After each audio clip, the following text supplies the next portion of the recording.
Welcome footy fans, and another not so good week for Carlton supporters. A 10-point loss to West Coast over there in the west at Patersons Stadium.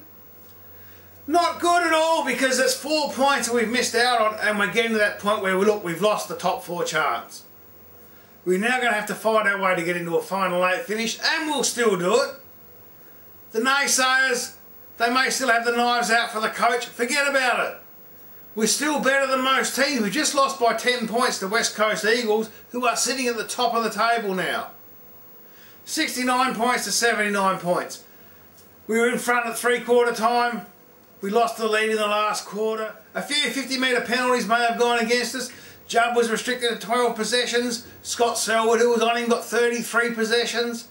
We were beaten out of the centre, but we still only lost by 10 points. It is a big blow to our final chances. It is going to be hard work, but we're still going to make it. We're still better than the majority of other teams. Like it was a few seasons ago when Mick Moldhouse was in charge at Collingwood, and everyone was saying Collingwood aren't going to be up to scratch. He's not up to scratch. And that Collingwood are dreaming if they've got any idea of being successful as a finals team. They were full of injuries at that time. He was playing Buckley all over the place. This was back when Buckley was still playing, and they ended up getting premierships. But this is the thing, we are just being ravaged by injury. It's a fact of the game. We've got the bye this week. It's vital. It's going to refresh the team so much. It's going to be a big ask for Rd13 and the boys to come out now and get the wins up on the board, but they'll do it.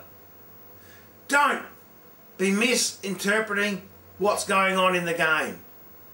Don't get sucked in by the media and by the demand for and the Carlton have built themselves up and now pride is going before the fall. Rubbish. We are good enough. We will show that we're good enough. We'll be there in September. We won't have the double chance. That's going to be really harsh. But that just means we've got to win every game. The AFL season is still only halfway through. We're going to come out of this little break with a bit of a refreshed attitude. More importantly, bodies are going to be fresh. Injuries are going to be worked over. We're going to be back in form. We've got Murphy back in another 3 to 4 weeks. In the meantime, keep the faith, keep the truth, keep the strength, and go you Blues!